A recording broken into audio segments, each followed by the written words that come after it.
Hey folks, and welcome back here to Gatekeeper Media as we bring you coverage of the 2022 Dynamic Disc Open down in Emporia, Kansas.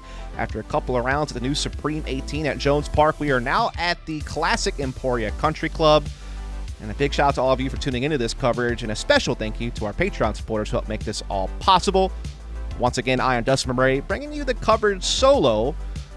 And we've already been through a couple of rounds. We're into round 3, and I appreciate you for tuning into all the chase car coverage as front 9 results here. And again, if you haven't seen the front 9, do check it out. But we did have to go to a 3-person card as the morning of the round, Matt Orum, unfortunately, testing positive for COVID, having to DNF from the event. And so we have left with this. Take a quick look at the leaderboard. You can see Ricky Wysocki kind of top in the charts, but several players in behind as we get to hole 10, and this is another big change to the course here. A much more wooded hole than in the past. 330-foot par 3. Hole 4 was like the big change on the front 9 for MPO, and this is the big change on the back 9. The rest of the course plays very familiar to previous years. Flex forehand here for Gannon Buhr, but that's going to be a little too high and gets caught up. Doesn't find the OB, though, as many holes are. There's OB lining both sides of this fairway. The rough really kind of protects the OB quite a lot.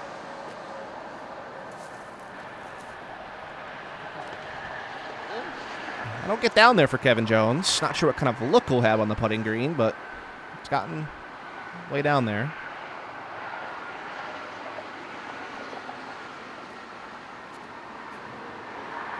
Jake just doesn't have quite enough height on that disc. That's going to get caught up. Just going to have to kind of get up and down for his par at that point.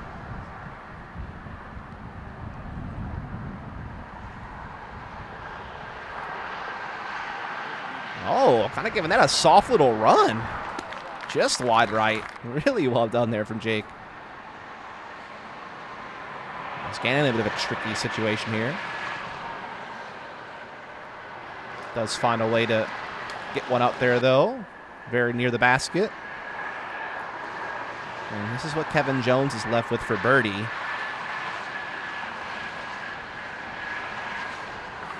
Able to punch through, but catches the right side chains, and so not going to be able to find the birdie.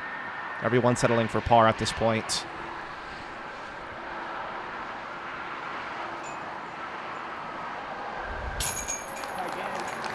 And his putt will stick. So he'll be able to get his 3 as, again, if you're just tuning in, didn't catch up the front 9 yet. First of all, what are you doing? Go watch that. Don't want to get any spoilers. You want to see all the coverage. But a reminder, it's windy out here. Real windy. I believe it was pretty much sustained 25-mile-per-hour winds with 35-mile-per-hour gusts. As we get to hole 11, 404-foot par 3. Big tree on the right. Definitely can block a lot of your flight paths. And that cart path is tight on the left-hand side playing as OB. So really have to be very, very careful to control the disc to make sure you land in bounds and near the basket. My God, dude. Yeah, that wind laughed at that hyzer.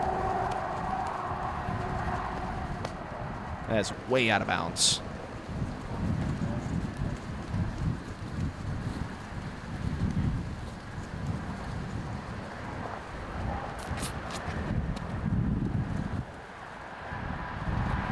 Kevin Jones also challenging that right-hand side OB. And not only does he challenge it, he barges through the door. As this wind is just not messing around. It's like you want to play something overstable to fight the wind, but then you know if it's too overstable and you put too much angle on it, it's going to go way left out of bounds. Meanwhile, though, Jake has done a strike. And that is beautiful. That is so good considering the conditions. Heck, even in any conditions, that would be good. This Gannon will work well to get up and down for a bogey. Kevin Jones doing the same. Jake with a chance for birdie here. Again, very unique putting style. Horseshoe putt. What? All right then. Alrighty then. Not sure what happened there. That was a nasty spit out. Gannon's will stick for bogey.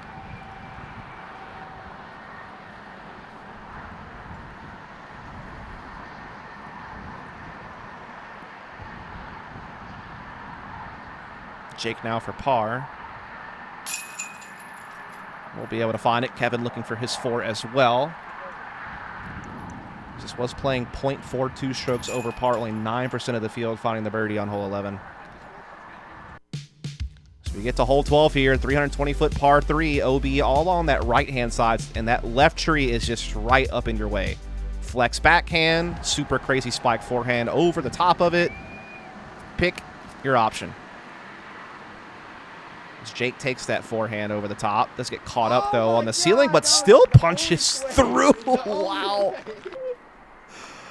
And you could tell from the reactions there, just a surprise. That thing looked like it was going to get hung up, but he fought through it. Looks like Gannon's going to go for the flex backhand. Just turning it over and then letting the stability fight it back out. And that, too, will punch through. And there he is on the circle, looking for birdie. Kevin, too, looking for that flex backhand. It's getting out, but doesn't really have the height. So he's got a lengthy one here. Just kind of lays it up there for par. Don't want to mess with that one.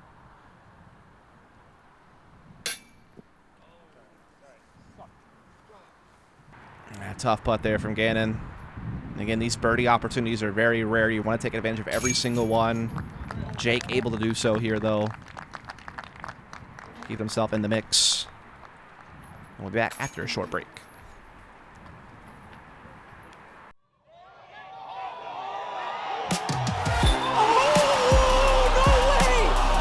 The crowd was so spectacular today. Just the energy from you all was just amazing.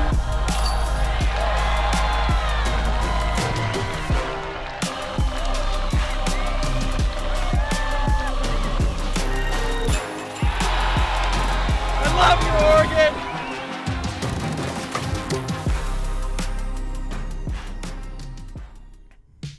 All right, now we're at hole 13, 397-foot par 3. Very narrow fairway. That rough on the left-hand side can always be tricky. Kind of have to play over that right OB on a hyzer line to try to get up to that pin. Rough on the left just doesn't really allow you much breathing room. That might be a little too turned over. Yeah, and that's across the cart path and out of bounds.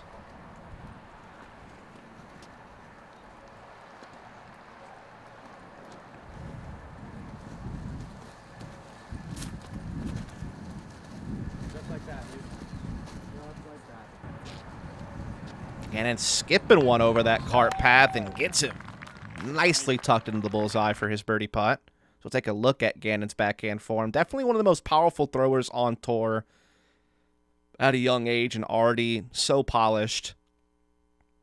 It's brilliant timing. Definitely has all the tools he needs to become, well, he already is one of the stars out there, but has a long, probably bright career ahead of him. So now Kevin Joe's up to the tee.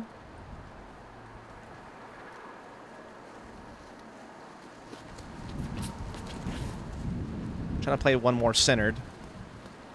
That will get caught up on that left side rough. That's really the danger of trying to play the straighter shot, but at least it keeps you away from that right-hand OB. We'll just pitch up there for his par. Right near the bullseye. Here's Jake looking to forehand in. At least salvage a bogey out of this. And he'll nestle up there nicely. Here's Gannon, another chance at birdie. Putt was a little high last time. This one, perfect.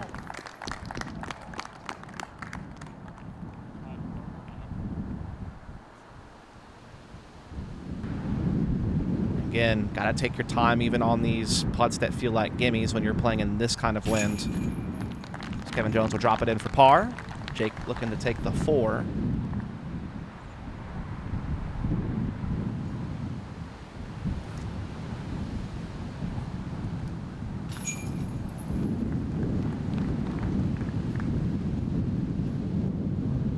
Got to get your disc, bud. There you go. So we get the hole 14, 893-foot par 4. Again, OB all along both sides. That white fence playing as OB, left OB as well. And then that golf green added pocket of out of bounds on the left-hand side guarding the putting green. Again, just one of those kind of marathon holes you have to play here. Quite long, tight fairway, lots of wind. Just have to pace yourself. Just keep your disc in play. A couple of trees to contend with off the tee as well.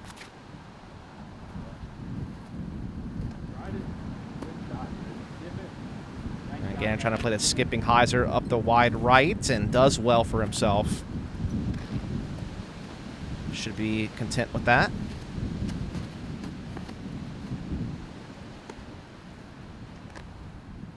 Kevin looking to play the forehand, the left gap.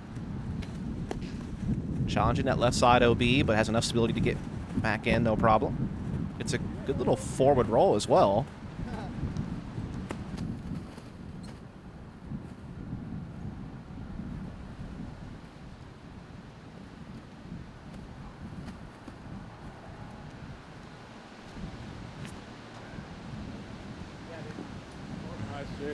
It's a great forehand out of Jake. Get some good ground action as well. Ideal position. Great progress made.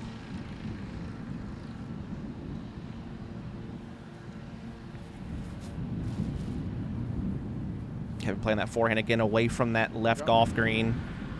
Keeping himself in bounds. Just playing for the par.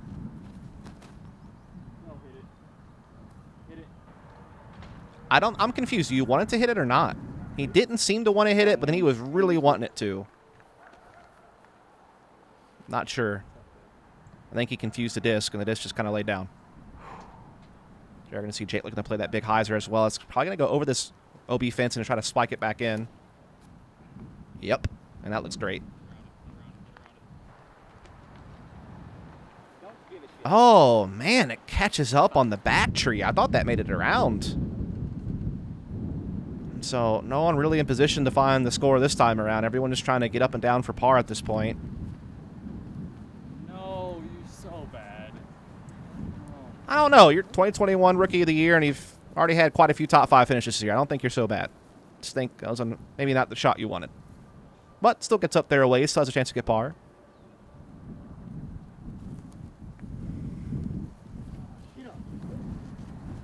That'll do nicely for Kevin Jones. Now we get over here to Jake, who unfortunately got a little bit tangled up here. Has to go to a knee just to try to approach his pin, but has a look at it, at least. Well played, Jake. Yeah, able to pitch it up there just fine. We'll be able to get his par, no problem. So it'll be the star par, I guess you could say, for the card. Oh. Well, you know, something about not counting them before they hatch, but you know, that one made it in. As this played .63 strokes over par, only 4% of the field finding the birdie. That was GT Hancock, Kyle Klein, AJ Carey, and Austin Hannum. So a rare occurrence. Shout out to those who were able to get it done. So we head to hole 15. A bit of a big island fairway here on this 439-foot par 3. If you are short, you do have to go to a drop zone. So all about making sure you make the island. Couple of trees to contend with, particularly on the right-hand side of the pin.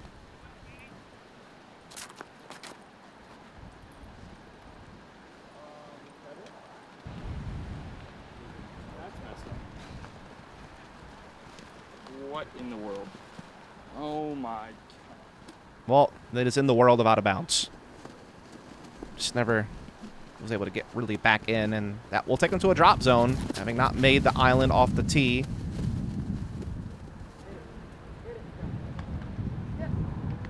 See, that's how that works. If you call one thing, this is not confused, does what you ask. Hits the tree, stays in bounds.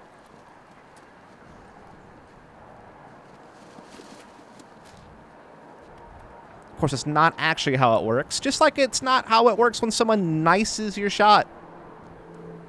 Their words had no impact on your throw. You know what does have impact, though? These Kansas wins. But Jake puts a beauty down the center of the fairway. So here is Gannon at the drop zone. Kind of puts you at the point of the island.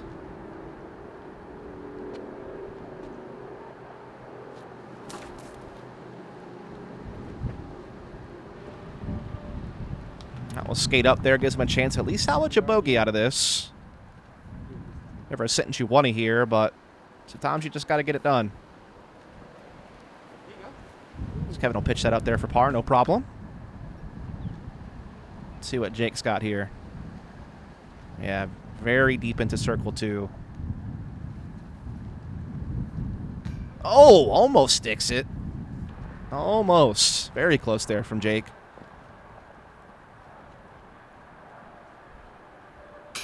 Just low out his hand.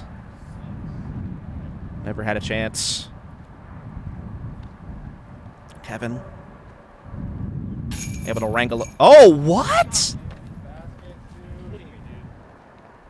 Oh my God, that's atrocious. That looks so good. I just don't even. Jake will find the par. Gannon for a double. And Kevin will take a single as we go to a short break.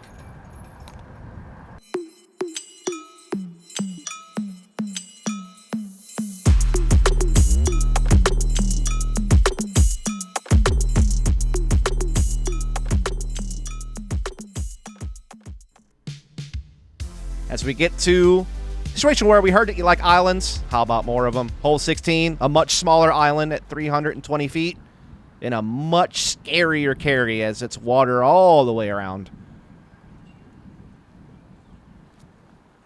Forehand here from Jake looks good. Oh, yes. Death putt, but on the island and inbounds.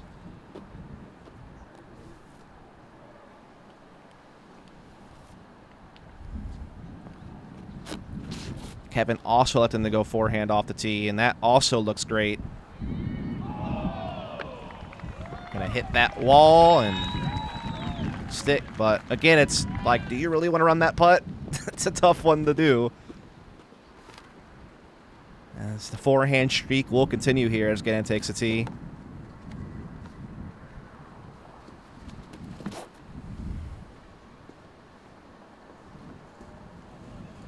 Oh! Little deep. And there's probably more disc in that water than the Gatekeeper shop has had in many, many years. In total. Lots of inventory in that water. As Gannon Buhr goes to the drop zone and just pitches up for bogey. A layup there from Kevin Jones. Nestles up nicely for par. What's Jake doing here?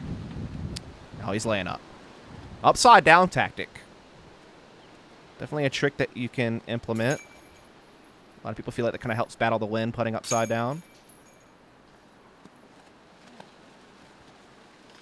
So we are going to see a couple of pars, and Gannon taking another number there as we head to hole 17 at 745-foot par 4. Big dog leg right, trying to bite up as much as you can off the tee, get forward, and then you usually are going to be challenged that right-hand side OB to try to get up to the green for your putt. There's a Mando you have to hit, though, off the tee. A Mando left.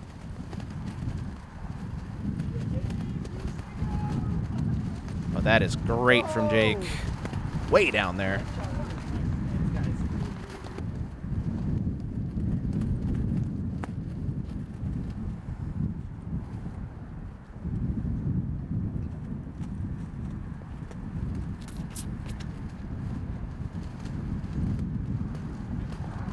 A little low out of Kevin Jones' hands, but still skips up there. Might still have a chance to attack. Hard to say.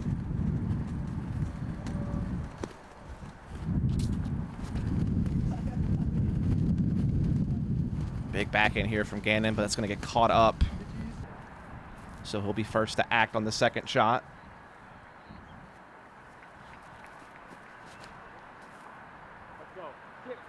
Trying to push it as much as he can. Flares it up there, and I mean, that's about as good as you could hope for from that far away. Obviously, he wants to get in circle 1, but still a good shot. Oh, God, Dad. And that's just overturned. Can that stay in bounds is now the next question. What's he going to say? What? Nah.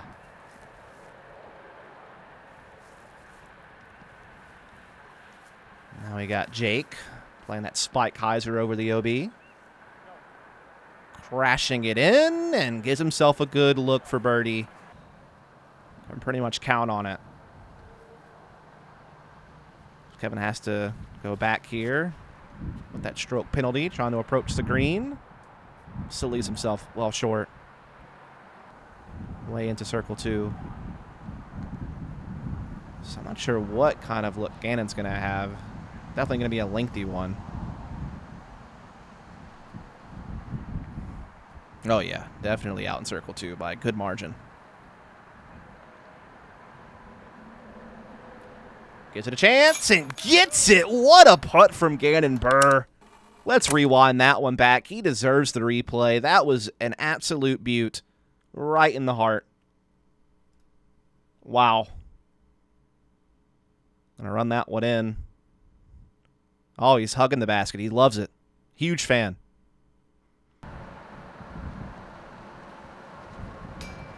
Putt will be low there from Kevin Jones. And a bit of a nasty roll. Doesn't go too far, at least.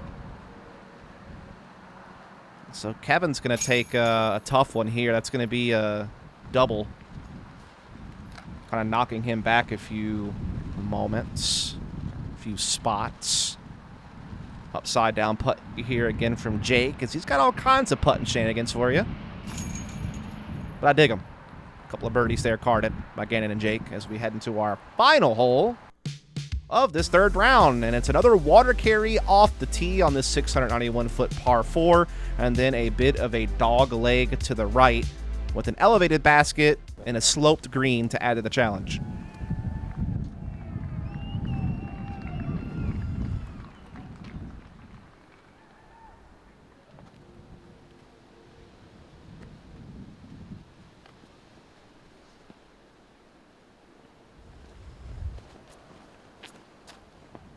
Big forehand here from Jake off the tee. We'll make it across. Skips in. No problem.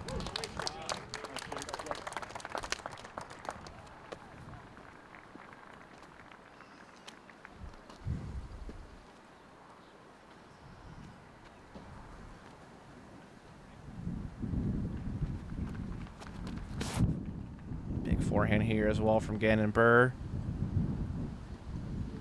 Spikes that one in nicely as well.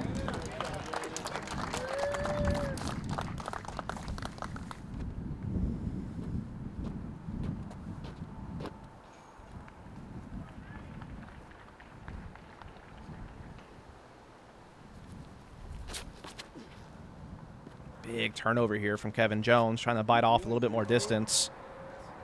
Unfortunately, he's bit off the OB line and in the water. And he's playing a big hyzer towards the green over this pond. Trying to swing it into the green. Will it push forward enough? Oh, too much. That's so brutal. Oh, no. And that was never in bounds, so he has to just rethrow from the same spot, essentially. Oh, my goodness.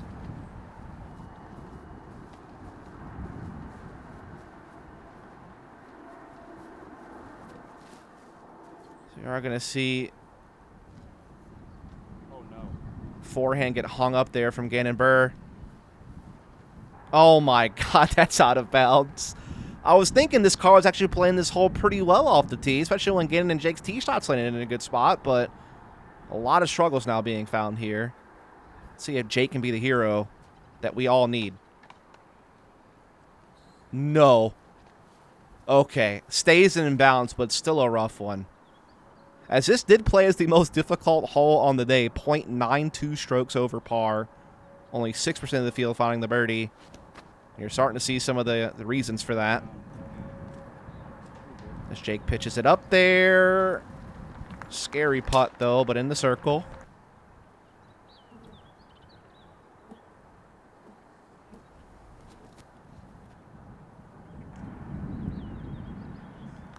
pitches up there. Looking to at least save a bogey out of this. Kevin Jones trying to stop the bleeding, but putt just too low. And that's going to give him a real big number on this final hole. He was battling for so long. He would have probably stayed on chase card for the next round if he was able to get a par on this hole, just the way the scores were coming in. That's Jake with the beautiful par putt there.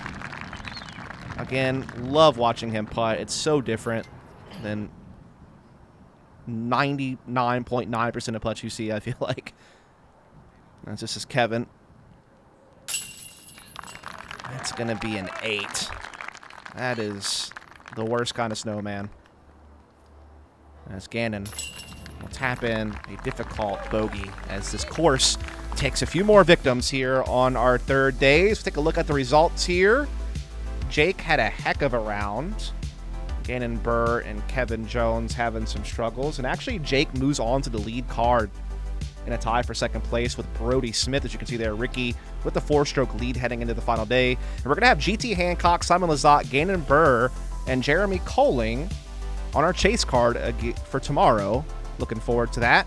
Again, thank all of you so much for tuning into the coverage here. Be sure to follow and subscribe, as we're going to be bringing you the final day of chase card coverage for DDO, and we'll have plenty more Elite Series action coming at you with feature cards and chase cards, all the like, throughout the rest of this year. And I'll be bringing you the coverage. So if you enjoy it, you want to give me a follow, it's Follow Dust on Instagram and Dustin Disc on YouTube. Again, I've had a great time bringing you the coverage. Special shout out to all of you for tuning in, as well as a big thank you to all of our Patreon supporters who help this all happen. And again, catch you down the line.